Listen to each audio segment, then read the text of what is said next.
Good evening, everyone. It's I don't know, it's late here. Everybody's pretty much gone for the day. I'm just closing up shop here, and I figured I would spend a few moments talking about something that came up recently with one of my clients. Not that she was dissatisfied or anything. She just was bemoaning the fact that the last couple of visits that she spent quite a deal of money. And I felt kind of bad, but I told her, I said, it would kind of be a lot more if you had gone, straight in the front door of any dealership. In any case, so we had this conversation about, a principle of mine that I've had for quite a while, and I tell some of my people this. For the average car, and I'm not going to say all, but for the average car, you should probably expect to come out of pocket anywhere between $350 to $500 a month. Now, you may ask where do I get this number from, but it's just the statistical evidence, just how many visits the average car begins to pay a repair facility, depending on its mileage, from new.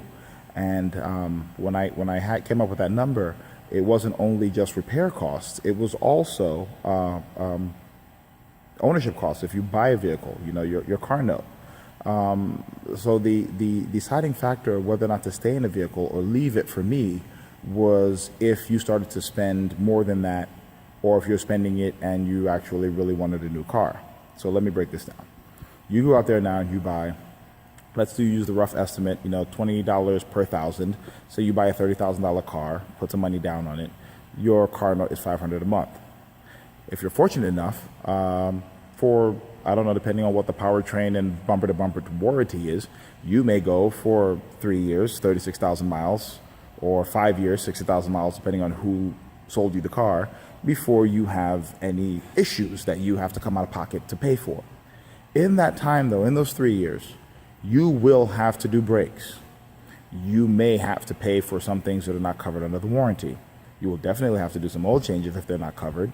So at some point, the aggregate will probably be somewhere around your car note plus a little bit until you're out of warranty. Now, if you're out of warranty, okay, hopefully the car's paid off by then, you may have issues, things that break that need to be fixed that may cost $500 a month. Not to say that your car will break every month. This is where the numbers come in. So you may go 4 months, 5 months, 6 months, if you're lucky, a year. And then you need a timing belt or a transmission or whatever it may be. See how the averages now come together? 3-4 months of not spending any money, all of a sudden now you have a big bill. Or you go every month spending a little bit and then it averages out to the aforementioned 500. So I just wanted to put this together because when I mentioned it to her, she looked at me sideways and I'm like, well, you could buy a new car. She's like, no, this one's paid off. I want to keep it. I'm like, okay, well, that's fair. I would be the first person to advise her to get out of it if I thought she was putting pearls, feeding pearls to swine or gold teeth in a dead horse. But then I looked in her records and her last service was 5 months ago. This time was under 500. That time was under 500. So technically she's, looking at the numbers I gave her, she's ahead of the curve.